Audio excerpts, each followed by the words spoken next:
Bom dia a todos. Que bom estar aqui novamente com vocês, falando um pouquinho dessa doutrina tão linda que é o Espiritismo, que nos ensina muitas coisas, todas as nossas dúvidas que nós temos nesse mundo de prova e expiação. E hoje o tema que nós vamos comentar é sobre essa palavrinha que às vezes a gente vê muito, a gente fala, a gente ouve e não imagina o que ela quer dizer para nós. Isso chama-se paixão. Antes vou dar uma lidinha aqui. Rapidamente vamos relembrar as perguntas 907 e 912, até a 912 do Livro dos Espíritos, onde o tema de hoje foi explorado pelo nosso codificador Allan Kardec, através das perguntas realizadas a vários espíritos, também espíritos superiores, que guiam todo esse trabalho nas nossas casas espíritas.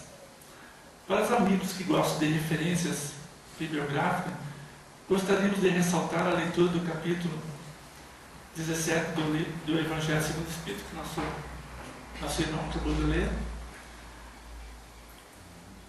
segundo o Evangelho segundo o Espiritismo, e do capítulo 12 do livro O Céu e o Inferno, onde o sentido da paixão vem com as ideias que temos do homem no mundo, conforme o 10 do Evangelho segundo o Espiritismo também, nos aponta e nos conduzem a conceitos básicos sobre a paixão.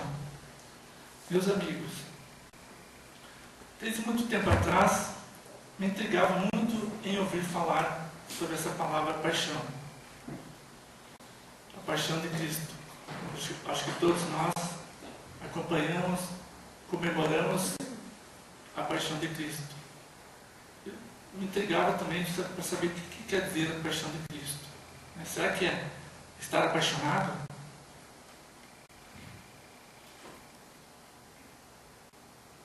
Associava a paixão do sentimento ao que sente por outra pessoa e que nos transforma em seres,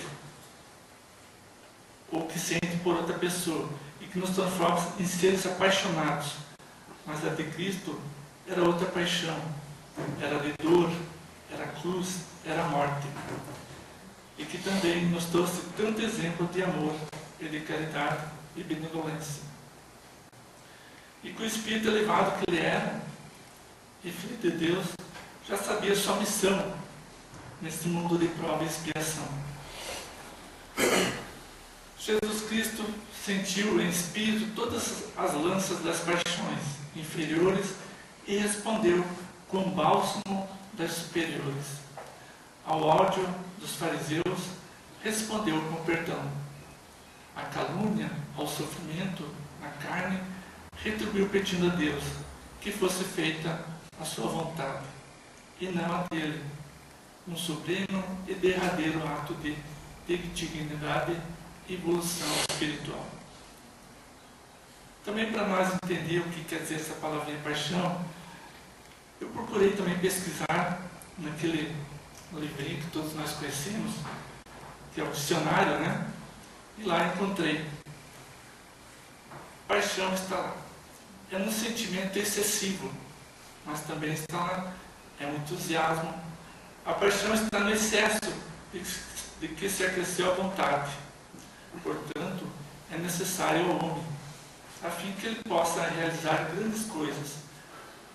Também encontramos outra definição da paixão, como uma das imperfeições do espírito, que lhe traz bastante sofrimento, pois que está cego diante da lógica e da razão, e longe do verdadeiro amor, que não é a mesma coisa. Cá para nós, uma palavrinha só para tanto significado, né? É para fundir a cuca, como diriam os jovens de hoje e de tempos atrás. Bom, nós vamos fazer hoje um pouquinho diferente. Nós sabemos que muitos de nós vêm aqui fazer uma exposição espírita, e daí a gente fica perguntando, Mas de onde que é tirado, né, esses temas que são colocados e que são demonstrados através do telão e não são colocados às vezes o tema ali, né, é colocado o tema, mas de onde foi tirado o que está escrito no Livro dos Espíritos. Normalmente a gente tira desses livros, o Livro dos Espíritos e o Evangelho segundo o Espiritismo. Esse livro é tão maravilhoso que ele traz todas as respostas para a nossa vida, as nossas dúvidas, né? Então, aqui são perguntas e respostas. E eu aproveitei a oportunidade para colocar essas perguntas a 907 até a 912, para todos nós acompanhar quais as perguntas que Allan Kardec fez aos espíritos naquela época e o que eles responderam. Então eu gostaria que todos acompanhassem para nós verem como é muito bacana. Quando vocês forem pegar o Livro dos Espíritos, ele fica até mais fácil de vocês entenderem. Então vamos lá. Eu trouxe essa imagem aqui também antes de começar, para vocês analisar o que quer dizer paixão. Sabe que ela quer dizer fortuna ou bens? Todo mundo gosta, né, de ter bastante dinheiro, viver bem. Todo mundo gosta de ter um bom carro, né? Ele traz alegria, ele traz respeito. A fortuna também, será que traz tudo isso para nós? Pensamos um pouquinho. Será que vale a pena ter tudo isso? Ou vale a pena ter pouco? Ou muito pouco? Então nós vamos ver se a gente consegue encontrar as respostas.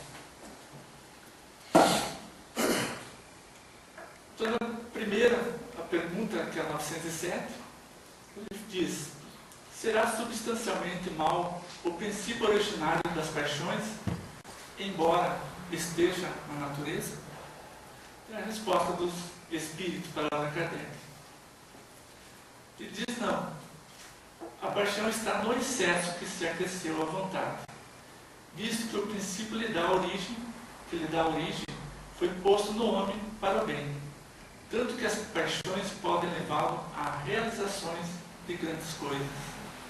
O abuso que dela se dá, que dela se faz, é a causa do mal.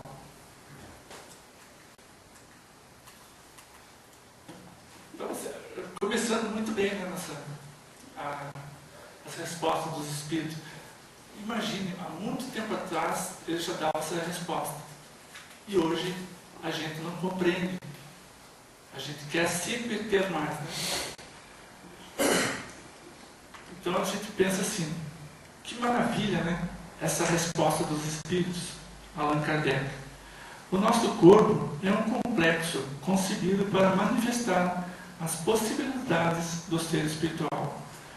Usar como um meio para expor seus sentimentos, assim como responder ao comando mecânico da nossa vontade, do nosso espírito. É preparado muito bem suas reações quando estamos com raiva, ou quando estamos apaixonados, ou quando estamos bem. Ora, o conceito ordinário de paixão adotado pelo homem comum traz consigo uma conotação negativa, evidente. Associa-se a paixão a desequilíbrio, tumulto emocional ou desvios patológicos do sentimento, sendo como frequente ouvir-se frases como: isso não é amor, é paixão, ou fulano está cego de paixão. Então nós vamos para a próxima pergunta, 908, que pede: como se poderá determinar o limite onde as paixões deixam de ser boas para se tornarem más? As paixões são como um corcel ou um cavalo, todo mundo deve conhecer, aquele cavalo bonito, né, que todo mundo quer dominar. Esse que é só que colocou para dar um exemplo, que só tem utilidade quando governado e que se torna perigoso desde que passa a ele governar. Enquanto nós estamos governando esse corcel, tudo bem, mas quando ele volta a nos governar, aí que está o perigo.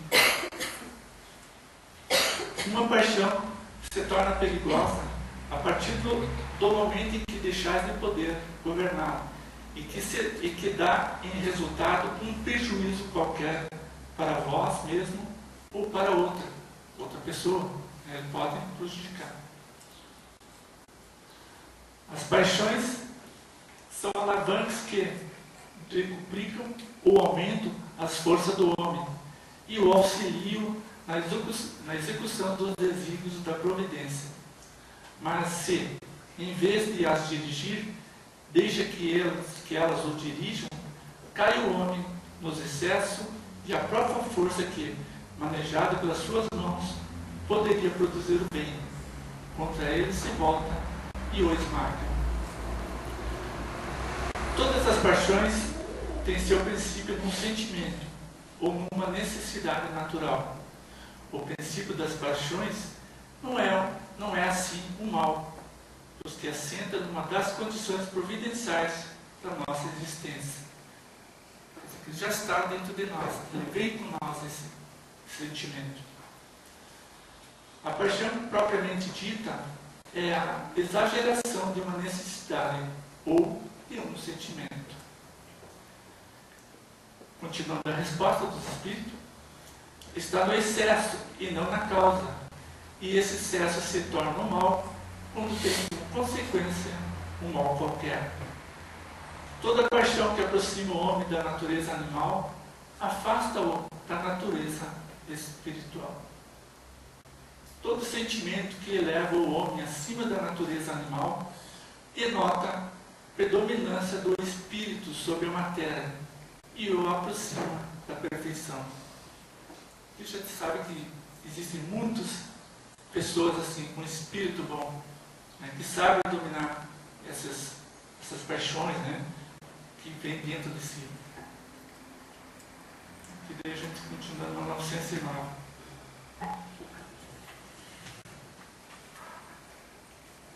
Então aqui ele dá uma dica também, está ali no quadro, a pergunta 908, como dominar o corcel, o cavalo das paixões. E a dica. É só pegar o homem do bem no Evangelho, que nosso irmão acabou de ler. O Evangelho é um livro que ele nos traz tantas referências boas para a nossa vida, né, que a gente é um livro que nos traz assim, tanto consolo, e precisamos entender também o que quer nos dizer. Então ele diz, e verificar algumas coisas que nos faltam e que aprendemos na doutrina espírita. Quer dizer, todos que nós aprendemos aqui, que vemos nas nossas exposições espíritas, nós temos às vezes que ajudar também as outras pessoas. Temos a obrigação de ajudar as pessoas. Aí você está sendo o homem do bem. Ajudar nossos irmãos, nossas famílias, aquelas pessoas que estão com uma necessidade, estão com uma paixão que não conseguem sair dessa paixão. Que seria, de repente, as drogas, as bebidas, esses vícios que acabam, às vezes, com a família, né?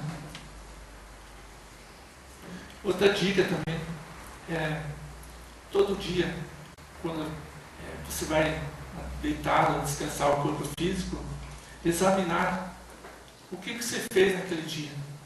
O que você fez de bom ou de ruim. No próximo dia tentar melhorar. Examinar todo o seu comportamento durante esse dia. Também é uma dica. E também no Evangelho, capítulo 17, que nosso irmão leu também, o homem do bem, no versículo 3. Também tem uma dica. O homem do bem tem fé no futuro. Por isso coloca os bens espirituais acima dos bens temporais. O homem possuído de sentimento de caridade e de amor ao próximo faz o bem pelo bem, sem esperança de recompensa. Retribui o mal com o bem, toma a defesa do fraco contra o forte e sacrifica sempre seu interesse à justiça. Não se envaidece nem com a fortuna, nem com as vantagens pessoais, porque sabe que tudo que foi lhe dado poderá ser retirado. Quer dizer, tudo que nós temos hoje, amanhã depois nós temos que deixar. Tudo para nós hoje é emprestado. Nós, para viver nesse mundo de prova e expiação, precisamos desse corpo. Precisamos das nossas roupas, precisamos do carro, precisamos de dinheiro. Deus também não quer que a gente venha aqui para esse mundo e sofra. Às vezes é necessário, mas também que não passamos necessidade. Usam, mas não abusam dos bens que lhes são concebidos, porque sabem que é um depósito do qual deverá prestar contas, e que o emprego o mais prejudicial para si mesmo é de fazê-lo servir à satisfação de suas paixões. Tem muitas pessoas que fazem isso, querem ter mais e mais e mais, para satisfazer a sua vontade. Esquece que do lado tem pessoas que também necessitam dessa ajuda, de um pouquinho que seja. Essas são as dicas para a pessoa tirar esse mal que está dentro de si. E prosseguindo aqui a pergunta 909 do Livro dos Espíritos, Kardec pergunta: poderia sempre o homem, pelos seus esforços, vencer as suas más inclinações? A resposta: sim, e frequentemente fazendo esforços muito insignificantes. O que lhe falta é a vontade. E há quão poucos dentre vós fazem esforços. Nesta pergunta, aqui não se fala explicitamente em paixões. Está claro, a partir do contexto, que as referidas más inclinações estão associadas ao desvirtuamento do sentimento natural, que está na origem das paixões. Exemplo: sentir orgulho quando nos elogiam, mágoa quando nos ofendam, e inveja quando vemos alguém possuir aquilo que queríamos para nós próprios. Isso também leva muitas pessoas a sofrerem. Já imaginou? Você for visitar um amigo, um parente, e você carrega esse sentimento dentro de si, e vai na casa de um amigo, um companheiro, um parente, chega lá e vê que essa pessoa tem uma TV de plasma linda, grande, toma conta da sala. E daí, esse sentimento teu pensa assim: poxa, por que eu não posso ter um igual? Até pode ter, se você quiser, se nós queremos. Porque é só fazer uma prestação de 60 meses, né? Mas nós temos que ter cuidado. Será que nossas condições, do que a gente ganha, do que a gente tem de rendimento, a gente pode ter uma igual? A gente tem que ficar feliz pelaquela pessoa que conseguiu. Elogiar: nossa, que bom que você conseguiu. Né? Para nós, que não temos condições, ou de repente podemos fazer que aconteça, nós temos que ver as causas que poderá ter depois. Será que nós vamos poder pagar? Vamos poder... não vou deixar outro planejamento para trás para poder ver uma televisão assim. Isso se faz também com carro, com outro bem que a gente gostaria de ter, né? Tudo a gente pode ter, mas tudo com calma, tudo bem planejado. Então, prosseguindo, vamos para a pergunta 910. A 910, Allan Kardec pede: Pode o homem achar nos Espíritos eficaz assistência para triunfar nas paixões? Ele diz a resposta: se a pedir a Deus e ao seu bom gênio, os nossos anjos da guarda, com sinceridade, os bons Espíritos lhe virão certamente em auxílio, porquanto é essa a missão deles. Todos nós temos nossos anjos da guarda, nossos mentores que nos estão nos guiando. Nós sabemos, às vezes, muitas pessoas pensam: nossa, eu estava pensando em uma coisa, mas não era eu que estava pensando. É os Espíritos que estão nos influenciando no nosso pensamento. Eu tenho embaixo desses viram ali que tem um versículo também do Livro dos Espíritos, que é uma pergunta no 459, que ele pede se os Espíritos têm influência em nossos pensamentos e em nossos atos. Nessa pergunta ele responde: muito mais do que nós imaginamos. Influenciam ao ponto de que, de ordinário, são eles que nos dirigem. São os Espíritos que nos dirigem. Então, aqui eu lembrei-se de muitos casos, assim, de uma época que eu fiz um tempo atrás, no final do ano, eu fiz uma exposição que é a respeito de drogas, que a gente talvez vai repetir. Né, Sérgio? Com certeza. Vamos repetir ela, porque naquele dia faltou luz e faltou algumas coisas que nós fomos pegos de surpresa pela espiritualidade. Então, talvez a gente vai repetir isso no mês de abril. Então, os Espíritos influem tanto em nosso pensamento que, às vezes, tem muitas pessoas que têm um vício de bebida e nos relatam, dizem assim: poxa, eu estava passando na frente daquela lanchonete ou bar e eu não queria chegar. Mas a minha força foi maior. A força foi maior. De onde que é essa força? Às vezes são aqueles irmãozinhos que estão influenciando, aqueles irmãozinhos que desencarnaram e levaram consigo aquele vício. Né? E ainda, na vida espiritual, eles ainda têm essas paixões na vida espiritual como espírito. E estão influenciando aquele irmão a entrar naquele bar, ou uma lanchonete, ou algo parecido, para tomar uma saideira, que ele fala sempre, né? Então aí temos que ter cuidado, que a espiritualidade influi sim no nosso pensamento. Mais uma dica: mas temos que fazer a nossa parte para que possamos receber esse auxílio da espiritualidade, que possa agir em nosso bem. Tudo depende da nossa moral, de como estamos agindo naquele momento. Reconhecer que nada lhe pertence, tudo é emprestado por um certo período. Vamos para a pergunta 911. Também no Kardec fez aos Espíritos.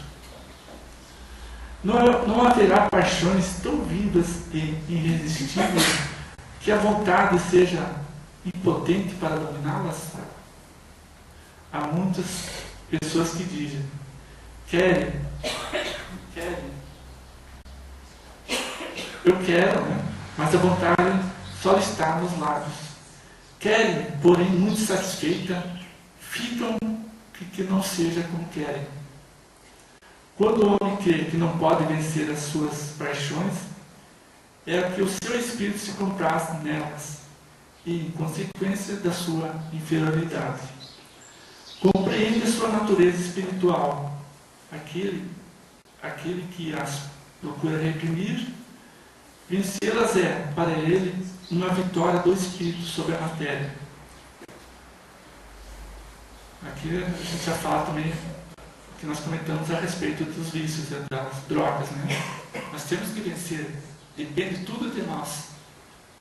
Tem muitos irmãozinhos que estão sofrendo com esse vício, que falam, são colocados às vezes em clínicas para recuperação, mas não conseguem sair desse vício. Ficam lá 2, 3, 4 meses, às vezes 1 ano, e voltam a beber, ou voltam para aquele vício que eles tinham. Isso porque eles não conseguem. Dizem que não conseguem. Não depende de nós, não depende do pai, da mãe, não depende dos amigos que não gostam de ver aquela pessoa sofrendo. Depende unicamente dele, da vontade de querer sair desse vício. Então vimos que basta a pessoa querer. Tudo depende de nós. Temos que ter coragem de vencer este mal. Depende unicamente de nós mesmos. E vamos para a última pergunta do nosso tema de hoje.